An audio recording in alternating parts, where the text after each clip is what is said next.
American Medical Association now recognizes obesity as a disease, with more than 1/3 of adults in the U.S. classified as obese. This new distinction could lead to new interventions and preventative measures. This morning we've invited Dr. Ernesto Garza and Paula Kilgore to explain. And good morning again. Morning. Thanks so much for being with us. And so let's get started. What exactly does this mean? What does that mean now? When you heard about this, what did it mean to you?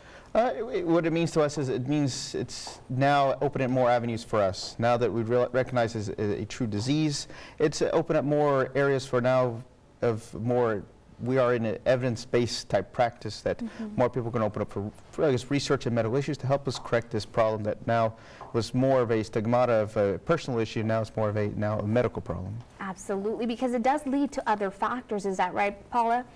Yes, it leads to hypertension, diabetes, also the social stigma of, like Dr. Garza said, and depression, quality of life issues. Absolutely, and now you can use your insurance to sort of tackle this disease. Yeah. Explain how that's going to work.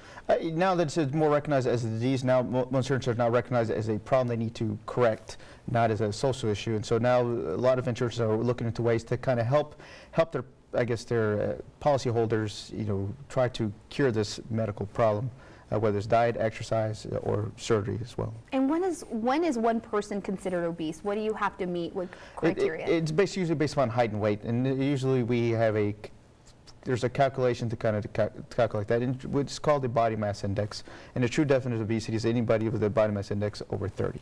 Okay, got it. And so now when they walk into your office and they say, take a look at me, what exactly is wrong with me, and you diagnose with obesity, what happens then, and how can you diagnose that? Obesity is based upon, let's say, just looking at their weight and their height, and looking at their other issues that are affecting them. And what we can do to help them always is diet, exercise is always key, but surgery is one way to kind of help them to make that diet and exercise much easier to obtain. It's easy to talk about diet and exercise, but in reality it's kind of hard, and so this is where surgery kind of really helps them make it a little bit easier to do. And so talking with them, we go over all the treatment options, what would be the best one for them, whether they're even a true surgical candidate or not. Right.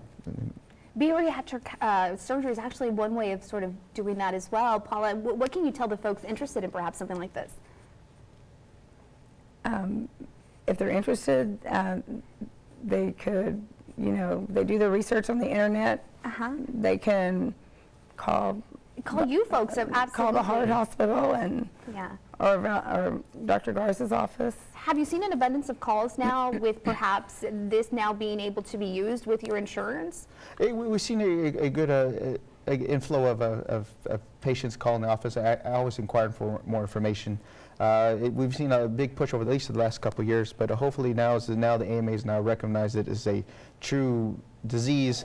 We're hoping that more awareness is there, that people are aware that it's a medical condition, not so much a social condition. More funding, everything helps. Yes. Absolutely. Well, thank you so much, both of you, for being with us this morning. We truly appreciate your insight. Let's go ahead and send it over to Victoria.